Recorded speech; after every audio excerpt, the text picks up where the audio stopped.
good afternoon po sa inyong lahat. Ayan, sobrang ulan guys. Ayan, ito after 3 months. 3 months ba? Sa pagsasuffer ng tag-init. Ayan. Saan kayo guys? Tag-init or tag-ulan? Diba? Sa amin napakahirap pag tag-ulan dahil ganito ang situation namin dito. Andito ako sa may pintuan namin. Diba? Yung ating cellphone ay nababasa. Ito guys, ang aming labas ay look at this. Ayan, nasa kami, malapit kami sa creek. Ilang step ng aming mga paa. So, ang ating cellphone ay mababasa. Andito ako sa pintuan namin. Ayan. Diba? Ang lakas ng ulan. Diba? May kulog, may kidlat. Diba? Lumalakas na yung aming open creek. Diba guys? Ganito kami pag diba? Sa unang ulan ay madumi. So, saan kayo guys? Tag-init or tag-ulan? Diba? Ayan, ang aming situation. Ito ang aming dito. Diba? Para kami nasa nasa probinsya kami ng Bulacan. So, ang daming kahoy din. Kasi yung aking camera ay baka mababasa. Diba guys? Ayan. Ayan, ang daming sinampay. Hindi ko na sa aking hipag na sinampay. Diba? Ang lakas ng ulan. Saan ang gusto nyo? Ulan o tag-init? Sabi ng asawa ko mas maganda yung tag-init kasi nakakapagtrabaho ng maayos. Ayan. Ito pag ganito tag-ulan. Paano na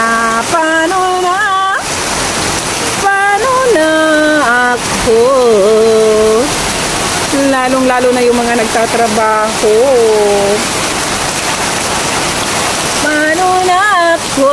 Ayan malakas yung aking mga halaman sa gilid-gilid. Nababasa na yung aking cellphone guys. Ayan, hintayin natin. Diba? Ayun na yung avocado. Bumaba na yung avocado. Diba?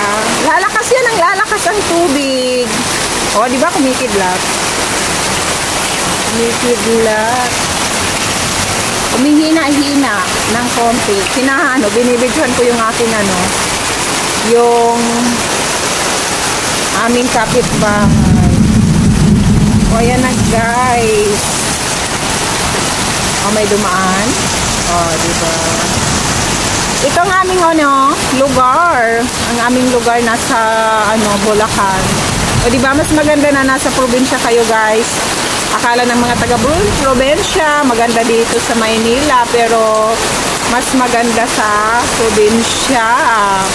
Kasi ayan, pag hindi ka mayaman dito sa Maynila, ang iyong kinalalagyan ay ang hirap. Hindi, ang problema lang sa amin. Okay na kami dito sa aming kinakatayuan, sa aming kasi blessing na mayroon kaming bahay dito na hindi kami nangungupahan. Ang hindi lang sa amin okay guys, yung magkaroon ng creek sa aming harapan na palaki ng palaki, palala ng palala, kasi nga lahat ng mga yung mga siguro yung galing sa kanal dumadaan na dito sa may harap namin, kaya yun ang hindi na sa amin okay. Yun lang ang hindi sa amin okay dito sa aming tinitirahan. Yung dito dumadaan yung agusan ng tubig, yung creek. At saka hindi kami napapansin na ang aming barangay kasi ang tagal-tagal na namin nilapit ito. Ang sabi ng barangay, it's a private daw kami. At sa private, mahirap daw pakialaman. Private daw itong nagmamayari ng aming lupa. Umiiwan ko kung ganun ba yun, kahit private hindi ka kayang tulungan. Kaya Eto, it's so sacrifice, lalong-lalo na kami na malapit sa kami ang malapit sa creek. Alam nyo guys, kung ilang bisis na yung maliit pa si Bibi Kambal ko nalaglag dyan sa creek. As in, yung ulo talaga nauna, nalaglag dyan, ilang bisis dyan nalaglag si Baby Kambal. O, yan ang pinakasusad. Yan ang pinakasad. Kaya pag ako na nagra-racket guys, ayan, hindi pwedeng lumabas yung aking mga anak. Lalong-lalo na maligo kasi kung pag nadulas dyan, shoot doon sa may, sa may dulo. Pagkatapos pag pumasok dyan sa may, dyan sa may, ayan may, na yan, may, na yung kanal na yan, creek na yan, may nakatabo na. Dito lang yung open, pero yung doon sa dulo, ayan, may takip na yan. Tapos pag lumusot diyan yung anak mo, ay nako, hindi, nako, wag naman, Lord. I need to your protection, my mga baby kids. Ayan. Lalong-lalo ng aking baby Kambal ay 9 years old pa. Pero hindi sila naliligo sa ulan kasi hindi ko talaga pinapayagan because of dahil dyan sa creek. Kasi pag nadulas sila, ay nako, mahirap na. Ito guys, ang pinaka-problem namin sa aming lugar. Pag lumakas pang ulan, ito mahina-hina pa nga. Pag lumakas ito, ay ang tubig na yan ay papatong na dyan sa aming tulay. Papunta doon sa aking mga kapitbahay, sa aking mga kapatid. O, diba? Kaya, ayan guys, ayan, naulan na. Kaunti na lang ang ulan. Thank you so much. Ayan, pag ito ay o, ayan na yan. Pag lumalakas ang ulan, ayan, nandyan yan sa may ibabaw ng tulay. O, palagyan ko pa, makita nyo. O, ayan. O, diba? O, diba? Kitang-kita. O, diba? Bye, guys. Thank you so much. Maraming salamat. O, ayun, may naliligo sa, ang ganda ng swimming. Noon, guys, ang liit na ng, napakakunti lang ng tubig na dumadaan. Kasi ilang years na kami dito. 15 years na kami dito.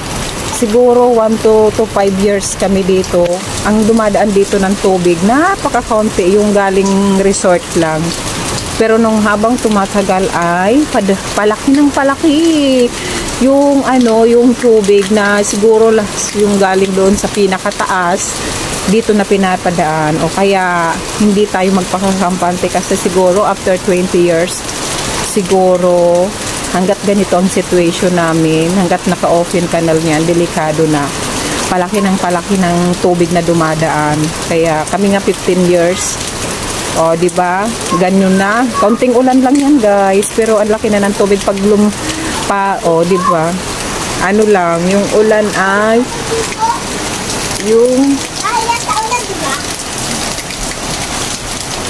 yung ulan guys ay lang, minuto lang. Di nga nag 20 minutes. Di lang nag 20 minutes yung ulan. Ay 15 minutes nga lang siguro.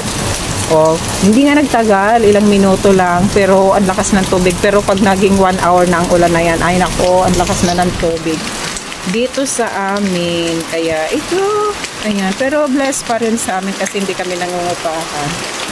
Ayan, pinakita ko lang yung labas guys. Thank you so much sa inyong lahat. Maraming salamat. Goodbye.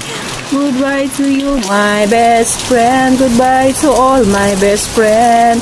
Thank you so much and God bless you all and I love you so much. Huwag niyo pong kalimutan si Mama Emily. Like, share, subscribe po ang aking kakornihan. Hindi. O, ayan. Thank you, guys. Thank you, everyone. Bye-bye. O, diba may nyug pa? Oh, ayun, may pa, may